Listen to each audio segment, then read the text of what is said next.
یا محمد نور مجسم، یا حبیبی یا مولائی، تصویر کمال محبت، تنویر جمال خدائی، یا محمد نور مجسم۔ آج کی سیرت کانفرنس کے مہمان خصوصی ہیں محترمہ نوشابہ خلیل صاحبہ، جو ممبر ہیں ہمدرد شورا کی اور بانی ہے KNN's فوڈ کمپنی کی۔ میں ان کو دعوت خطاب دوں گی کہ وہ تشریف لائیں اور کانفرنس سے خطاب کریں۔ اعوذ باللہ من الشیطان الرجیم، بسم اللہ الرحمن الرحیم۔ محترمہ سعدیہ راشد صاحبہ، اساتذہ، مہمان گرامی اور میرے پیارے نونہالوں، السلام علیکم۔ آج ہم سب یہاں جمع ہوئے ہیں رسول اللہ کے حسن اخلاق کے بارے میں کچھ باتیں کرنے کے لیے۔ آپ سب نے اتنی اچھی تقاریر کی اور یہ اتنی اچھی باتیں ہم سب کو بتائیں کہ جو چیزیں میں سوچ رہی تھی کہنے کے لیے وہ تو آپ نے سب پہلے ہی کہہ دی ہیں، تو اب میرے پاس تو کچھ بچا ہی نہیں ہے کہ جو اس میں ایڈ کر سکوں۔ اب ہم ایسا کرتے ہیں کہ اللہ تعالیٰ کے بارے میں کچھ باتیں کر لیتے ہیں کہ اللہ تعالیٰ کا کیا فرمان ہے ہمارے اخلاق کے بارے میں، اور انہوں نے کیا کہا کہ انسان کا اخلاق کیسا ہونا چاہیے، اور جو اللہ تعالیٰ نے باتیں کہیں اپنی عظیم کتاب میں ان کو لے کر رسول اللہ نے کیسے ان پہ عمل کر کے دکھایا اور اپنی زندگی میں ان کو شامل کیا تاکہ ہم سب ان پہ عمل کر سکیں اور ہمارے لیے آسان ہو جائیں۔ ان کی سب باتیں آپ کو عام طور پہ بہت سی کتابوں میں ملیں گی جو کہ آپ سب نے دہرائی بھی اور یاد دہانی بھی کروائی ہے۔ تو چلیے ہم دیکھتے ہیں کہ اللہ تعالیٰ کا کیا حکم ہے اس کے بارے میں۔ سب سے پہلے اخلاق ہے کیا چیز؟ اگر ہم سادہ الفاظ میں کہیں تو اخلاق انسان کا انسان کے ساتھ سلوک، اس کا برتاؤ۔ اب دین اسلام کو اگر ہم دو حصوں میں تقسیم کریں تو اس میں آتا ہے عبادات، جو کہ ہے اللہ تعالیٰ کا حق بندوں پر، اور اخلاقیات، جو بندوں کا حق ہے ایک دوسرے پر۔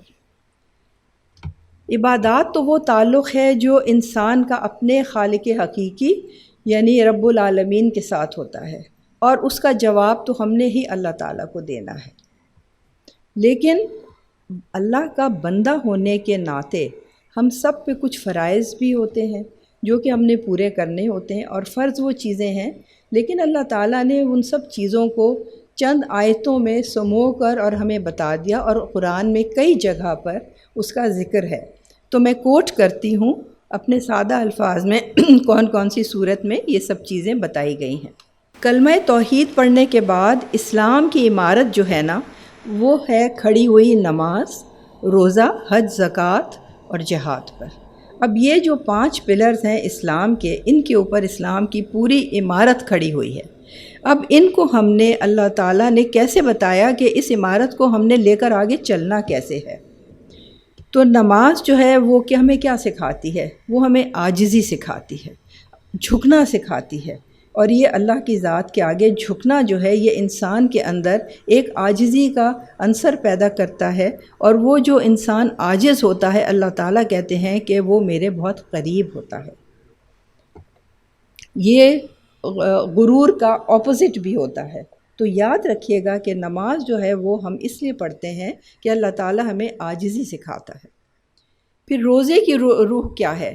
وہ زبان کا روزہ، جسم کا روزہ، آنکھ کا روزہ، کان کا روزہ، ہاتھ پیر کا، کسی سے زیادتی نہ کی جائے، یہ سب چیزیں جو ہیں یہ روزے کی روح ہیں۔ زکوٰۃ انسانی ہمدردی کے جذبے کے تحت دوسروں کی مدد کرنا، تو یہ بھی اللہ تعالیٰ کا حکم ہے، اس میں یہ شامل ہے۔ پھر حج کی روح کیا ہے؟ صبر اور تقویٰ۔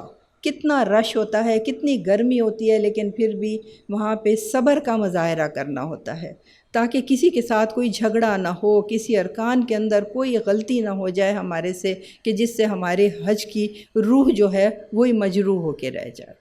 تو اس چیز کا بھی ہمیں بہت خیال کرنا ہے۔ اب اس سے ظاہر ہوتا ہے کہ جو ہمارا اخلاق اور ایمان ہے وہ ایک دوسرے سے وابستہ ہیں، یعنی کہ اللہ تعالیٰ نے یہ جو سارے 5 رکن جو بتائے ہیں اسلام کے، ان سے ہمارا اخلاق ہر طرح سے وابستہ ہے۔ ایک خالق کا حق ہے اور دوسرا مخلوق کا، اور یہ دونوں ایک دوسرے کے ساتھ اس قدر جڑے ہوئے ہیں، اسی مجموعے کا نام ہے اسلام۔ سورہ بقرہ میں ارشاد ہے اللہ تعالیٰ کا، اور تم لوگ آپس میں ایک دوسرے کے مال ناروا طریقے سے نہ کھاؤ۔ پھر سورہ نساء میں اللہ تعالیٰ نے فرمایا اللہ کی بندگی کرو، یعنی یہ جو پہلی آیت ہے اس میں اللہ تعالیٰ نے بتا دیا کہ آپ ایک دوسرے کا مال جو ہے اس کو ناجائز طریقے سے نہ کھائیں۔ اور یہ ہر وقت ہم دیکھتے ہیں کہ ہم ہر جگہ زیادتی کرنے چل پڑتے ہیں۔ اگر کوئی لائن میں بھی کھڑا ہوا ہے تو ہم اس کو بھی کراس کر کے کوشش کریں گے کہ ہم اس سے آگے کھڑے ہو جائیں۔ تو یہ سب جو ہے، یہ دوسرے کا حق جو ہے اس کو سلب کرنا، یہ سب سے بڑی غلطی ہے، تو اس کو اللہ تعالیٰ نے منع کیا ہے۔ پھر سورہ نساء میں اللہ تعالیٰ کہتے ہیں کہ اللہ کی بندگی کرو اور اس کے ساتھ کسی کو شریک نہ ٹھہراؤ، ماں باپ کے ساتھ نیک سلوک کرو، یتیموں اور مسکینوں کے ساتھ حسن سلوک کرو، پڑوسی، رشتہ دار، اجنبی ہمسایہ، مسافر، لونڈی اور غلاموں کے ساتھ احسان کا معاملہ رکھو۔ اب یہ ہے حسن سلوک، کہ آپ ایک انسان دوسرے انسان کے ساتھ کیسا سلوک اور کیسا برتاؤ کرنا چاہیے مسلمان ہونے کے ناطے۔ پھر سورہ ہجرات میں فرمایا اللہ تعالیٰ نے کہ بے جا بدگمانی، تجسس اور پیٹھ پیچھے برائی کرنے سے منع فرمایا ہے۔ یہ ہے غیبت، جو ہم ایک دوسرے کے بارے میں کرتے ہیں۔ دیکھو وہ کیا آج فیشن کر کے آئی ہے، وہ کتنی بری لگ رہی ہے، اس کو دیکھو اس نے آج کیا کیا ہوا ہے، تمہیں پتہ ہے اس کے بارے میں یہ بات تھی، اور میں تمہیں بتاتی ہوں کہ اصل بات کیا ہے۔ یہ سب غیبت ہے، ایک دوسرے کے بارے میں بات کرنی، اس کو بھی اللہ تعالیٰ نے منع کیا۔ پھر سورہ لقمان میں اللہ تعالیٰ کا ارشاد ہے، لوگوں سے منہ پھیر کر بات نہ کرو، زمین پر اکڑ کر نہ چلو، اللہ کسی خود پسند اور فخر جتانے والے شخص کو پسند نہیں کرتا۔ اس میں کس چیز کی تاکید کی گئی ہے کہ غرور نہ کرو۔ اگر اللہ تعالیٰ نے آپ کو خوش شکل بنایا ہے اور آپ بہت اچھی تقریر کر سکتے ہیں، بہت اچھی نعتیں پڑھ سکتے ہیں، تو یہ اللہ تعالیٰ کی ایک نعمت ہے جو اس نے آپ کو دی ہے۔ اس پہ ہرگز غرور نہ ہو کہ او ہو وہ فلانی کی تو آواز اچھی نہیں پھر بھی وہ کھڑے ہو گئے ہیں تقریر کرنے کے لیے، نہیں، یہ سب بری باتیں ہیں اور ان سب سے پرہیز کرنا چاہیے، کیونکہ اللہ تعالیٰ نے ہمیں ان سب چیزوں کا حکم دیا ہے۔ اب دیکھتے ہیں کہ رسول مقبول محمد صلی اللہ علیہ وسلم جو حسن اخلاق کا کامل نمونہ تھے، وہ اس بارے میں کیا فرماتے ہیں۔ ایک حدیث شریف میں ہے کہ حضور نے فرمایا، میں حسن اخلاق کی تکمیل کے لیے بھیجا گیا ہوں۔ اور یہ تو آپ سب کو پتہ ہے، آپ نے سب تقریروں میں سنا ابھی کہ اللہ رسول مقبول نے کو بھیجا ہی اسی لیے گیا تھا کہ جو یہ سب احکام ہیں ان کا پریکٹیکل کر کے دکھایا جائے۔ آپ بھی پریکٹیکل کرتے ہیں نا اپنے کالجوں میں، اسکولوں میں، کیونکہ آپ کے ہاتھ سے وہ چیز نکل کے گزر جائے تاکہ آپ کو پتہ چلے کہ یہ کیسے کی جاتی ہے۔ صرف اگر ہم پڑھ لیں گے تو وہ اتنا ذہن پہ نقش نہیں چھوڑتی، جب تک ہم ہاتھ سے وہ کام نہ کریں تو ہم نہیں کہہ سکتے کہ ہم نے وہ کام پورا کر لیا ہے۔ تو رسول اللہ کا آنے کا مقصد جو تھا اس دنیا میں، وہ یہ اسلام کو پھیلانا اور خود اس پہ عمل کر کے دکھانا کہ دیکھو یہ سب چیزیں جو ہیں یہ میں عمل کر کے آپ سب کو دکھا رہا ہوں کہ اللہ تعالیٰ کے احکام ہیں اور ان کو ایسے ہی پورا کرنا چاہیے۔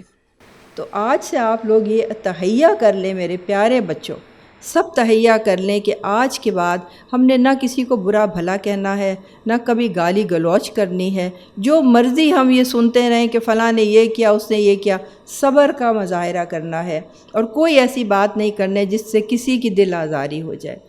آپ سب اس کے علاوہ ہمدرد فاؤنڈیشن کا ایک حصہ ہیں اور جس کے بانی شہید حکیم محمد سعید صاحب اخلاقی پیکر تھے، حسن اخلاق کا پیکر تھے۔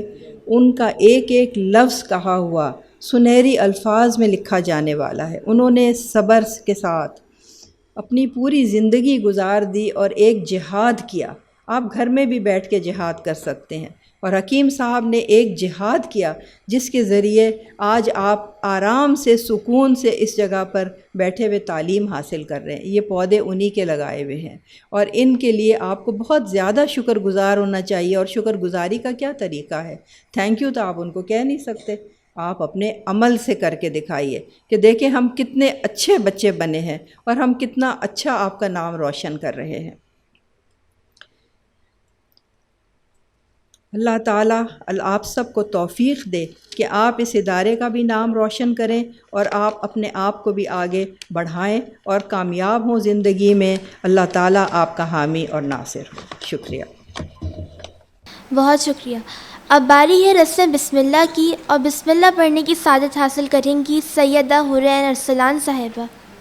اعوذ باللہ من الشیطان الرجیم، بسم اللہ الرحمن الرحیم، ربش ربش رحلی اقبال صدری صدری ویسر لی ویسر لی امری امری واحلل وعد عقدۃ مفتدن من مل لسانی لسانی یفقہوا یفقہوا قولی۔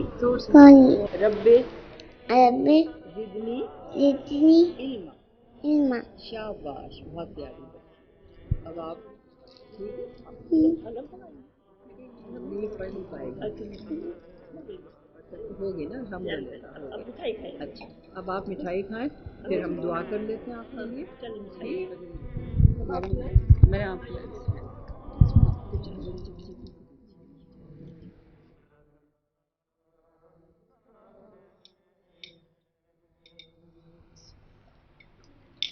چلو چلو، بسم اللہ، بسم اللہ الرحمن الرحیم۔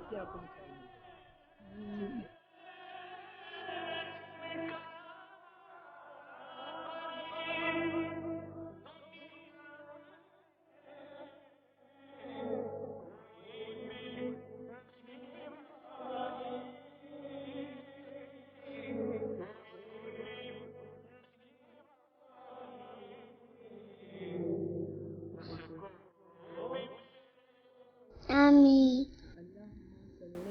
سیدنا محمد وعلی آل سیدنا محمد کما صلی ابراہیم وعلی آل ابراہیم انک حمید مجید۔ اللہم بارک علی محمد وعلی آل محمد کما بارکت علی ابراہیم وعلی آل ابراہیم انک حمید مجید۔ رب ارحمہما کما ربیانی صغیرا۔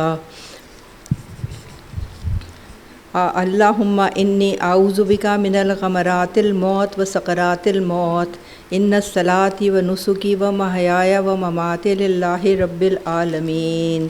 ربنا حب لنا من ازواجنا و ذریاتنا قرۃ اعین واجعلنا للمتقین اماما۔ اللہم انی اسألک العفو والعافیۃ فی الدنیا و فی الآخرہ۔ اللہم انی اسألک العفو والعافیۃ والمعافۃ فی دینی و دنیائی فی اہلی و مالی فی الدنیا و فی الآخرہ۔ اللہم انی اسألک ایمانا کاملا و رزقا واسعا و رزقا حلالا طیبا و اولادا صالحا و عملا نافعا و صبرا جمیلا و یقینا صادقا و سعیا مشکورا و ذنبا مغفورا و لقاء نصیبا۔ آمین ثم آمین۔ آمین۔ اے اللہ رحیم اور کریم، آج اس بچی کی یہ سب جو ہم نے صحیح کلام پاک پڑھی ہے، اس کو اپنی بارگاہ عالی میں قبول اور منظور فرمائیے گا۔ اس محفل کا ثواب، ان سب دعاؤں کا ثواب ہے اللہ تعالیٰ اپنی بارگاہ عالی میں قبول اور منظور فرما کر رسول مقبول محمد مصطفیٰ صلی اللہ علیہ وسلم کے ارواح پاک کو پہنچا کے 1,24,000 پیغمبران دین کی روح کو پہنچا کے تمام اولیاء انبیاء پیر خطب غوث ولی ابدالوں کی روحوں کو پہنچائے گا، والمؤمنین والمؤمنات والمسلمین والمسلمات، بی بی فاطمہ جنت خاتون، حضرت علی، حضرت امام حسن حسین شہیدان کربلا معصومین کی روحوں کو پہنچائیے گا۔ اے اللہ سارے مسلمانوں کی روحوں کو پہنچا کے حکیم محمد سعید صاحب کی روح کو، سعدیہ کی والدہ کی روح کو، اور سب رشتہ داروں کی روح کو، حکیم یاسین صاحب کی روح کو پہنچائیے گا، اور تمام جو ہمارے ہم سے جدا ہو چکے ہیں بہن بھائی ہیں، رشتہ دار ہیں، سب جو ہے حاضرین محفل ہیں ان سب کے بزرگان سب کی روحوں کو اس کا ثواب پہنچا کے اے اللہ اس ادارے کو اور ترقی دیجیے گا، سلامت رکھیے گا، نظر بد سے بچائیے گا، حاسدوں کے حسد سے بچائیے گا، ظالم کے ظلم سے بچائیے گا، غرور سے تکبر سے بچائیے گا، جادو ٹونے سے بچائیے گا، برا وقت بری گھڑی آنے والی سے بچائیے گا، آزمائشوں سے بچا لیجیے گا، سلامتی کے ساتھ ترقی دینے کی ترقی عطا فرمائیے گا۔ اے اللہ اس بچی کو قرآن پڑھنے کی توفیق عطا فرمائیے گا، اس کو عمل کرنے والا بنا دیجیے گا، اس کو عمل کرنے والا، اس کے ماں باپ کو اور اس کے پورے خاندان والوں کو اپنی بہترین محافظت میں رکھیے گا، اور ان کو وسائل پیدا کر دیجیے گا تاکہ وہ اس کی بہترین تربیت کر سکیں اور اس کتاب کو پڑھنے والا اور عمل کرنے والا بنا سکیں۔ الحمدللہ رب العالمین، سبحان اللہ رب العزت عما یصفون، وسلام علی المرسلین، الحمدللہ رب العالمین۔ قبول اور منظور کر دیجیے گا۔ یا محمد نور مجسم، یا حبیبی یا مولائی، تصویر کمال محبت، تنویر جمال خدائی، یا محمد نور مجسم۔